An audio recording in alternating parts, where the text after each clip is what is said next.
President Trump issuing new warnings to Russia and repositioning 2 U.S. nuclear submarines after what he calls highly provocative statements by Russia's former president. Meantime, President Trump has given Vladimir Putin just 1 more week to negotiate peace with Ukraine or face tough new sanctions. Here's ABC's chief global affairs correspondent, Martha Raddatz. Tonight, in a rare and extraordinary warning to Russia, President Trump ordering 2 U.S. nuclear submarines to the region. A threat was made, and we didn't think it was appropriate, so I have to be very careful. So I do that on the basis of safety for our people. That threat Trump was talking about, a post on social media from the former Russian president about unleashing Russia's nuclear arsenal. Trump saying he repositioned the submarines just in case these foolish and inflammatory statements are more than just that, adding words can often lead to unintended consequences. The war of words only escalating since Trump took office. And so has the war in Ukraine, the war President Trump had said he would end in the first 24 hours of his presidency. More than 6 months later, it has only gotten worse, and President Trump's patience is growing thin, now threatening new sanctions on Russia in the coming days. Russia? I think it's disgusting what they're doing. I think it's disgusting. The president did not say what kind of nuclear submarines he deployed to the region, but the U.S. already has nuclear ballistic missile subs circling the globe. We were aboard the USS Maine in 2022 when the commander of submarine forces told us Russian subs are always being watched. We know when there's Russians underway at all times. We track that very, very closely. This may all be saber-rattling, but it is a very large saber. Nuclear-armed submarines are the most deadly, destructive warships on the planet. Whit? Martha Raddatz for us tonight. Thank you. We got the Coast Guard. Everybody's watching. The Coast Guard just showed up on the scene. And the Coast Guard, they got 2 people up on this balloon thing. And they are flying them over where the submarine was last spotted, seeing if they could get a bird's eye view on what's actually going down. There's a submarine that has been spotted. Lifeguards and local PD has been working to get everybody out of the water ASAP because we're trying to figure out what's going on. See, we got police on the scene and all the lifeguards are working the beach, blowing whistles, getting everybody out of the water, and people are working their way back to their golf carts and cars, and they are hauling butt, getting as far away from the water as they can. And as you can see right now, they are slowing down and hovering right over where the submarine was last seen. I don't know if you can see it, but there's a submarine right there, and they just flew right back over top of it trying to get a closer look. We got now the last couple people leaving, and as you can see, this parking lot emptied out super quick, and we got about 2 more golf carts, a couple people walking up. Everybody's working to get out of here. And now we got people running. Guys, this is not looking good out here. People are running to get off the beach now. Now we got the police following the last couple people off this beach. And guys, I think it is time for us to get out of here and get inland. Y'all stay safe. If you can see this, but as you can see off in the distance, we now have more members of the Coast Guard coming in to check out what's going on. So I want to go in and begin giving you visions. Try and remember these visions. Note them in your mind. I'll call off certain aspects of the visions because I believe they're going to be of significance in materials that I will offer to you. In that vision, I was standing and looking out over the Isle of Anglesey in Carnarvon, northern Wales, standing on the Eagle Tower on the Carnarvon Castle. This is the Carnarvon Castle, is where Prince Charles was coronated as Prince of Wales. That's a significant expression and reason I believe that God put me there. There's a lot that can be put into that. But that isn't my particular expertise. We'll leave that with those who feel they have other information on it.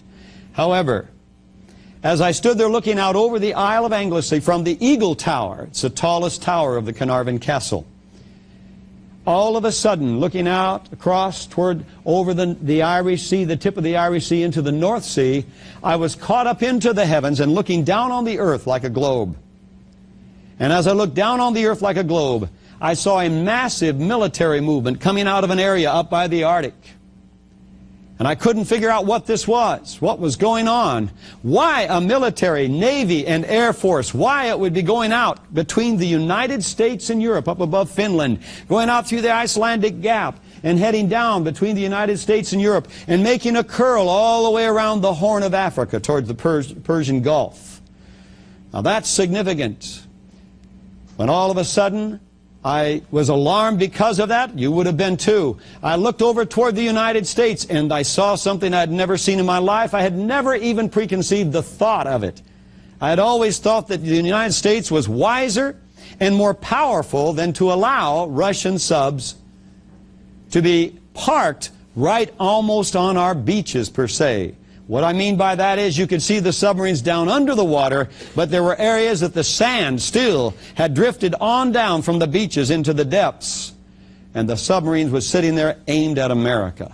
I saw them sprinkled all the way across the East Coast.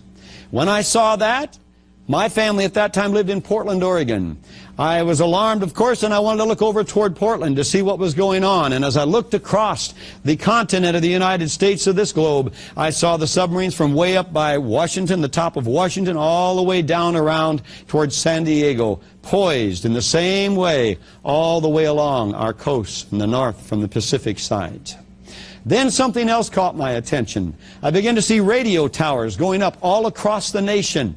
And these radio towers, as they went up, the dotted lines began going out as though they were transmitting. And then there was an alarm went off in me. They're sounding the alarm. We're going to be under attack. The siege is laid.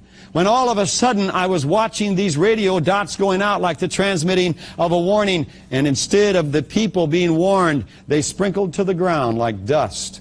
And an alarm went off in me, and I cried out in the heavens, and I said, "Oh God, they won't even know what hit them." And at that time, all of a sudden, I looked down on the eastern seaboard at the submarine was drawn to that one right off from New York City. And I saw the missile come right out of that submarine and go right up and come right over the city of New York, and the entire city disappeared. Then I looked down, on down toward Florida. And down there, I could see another explosion take place. I looked across, because of my family being in the Pacific Northwest, I looked across, another explosion took place up by Seattle, Bellevue. And then another one down by San Francisco. And another one down toward Los Angeles, and another one toward San Diego.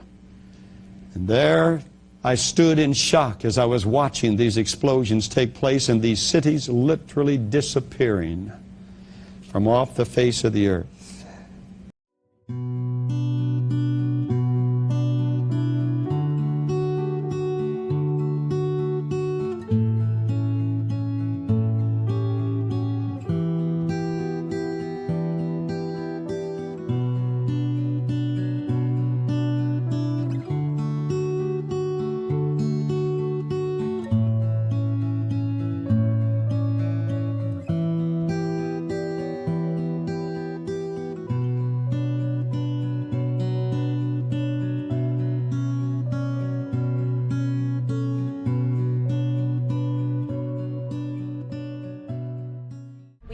Confirmed reports of a large seismic event off the California coast, with reports of power outages across the United States. Why didn't you come back? I didn't know where else to go. Have you talked to Sam? We got disconnected. What's the last thing she said? She sounded scared. Let's look at what we know, Will. We have no idea what's happening. Yet we got F-22s doing flybys. My only daughter, she's alone. 2,000 miles away. So I only have one question for you. Are you coming with me? All communications are down. The government is silent. We don't know who or what is causing this. There's a lot to be afraid of out there. There's a lot of real danger. Should have told me that you had a gun. I'm assuming that you've never fired a firearm. I've seen war game simulations. Events just like this. They're designed to erase rational behavior with what appears to be a singular incident. You ever seen clouds like that before? Will, get back in the car! I need you to promise you'll always keep us safe. I promise you. just drive. I got this. 1, 2, 3.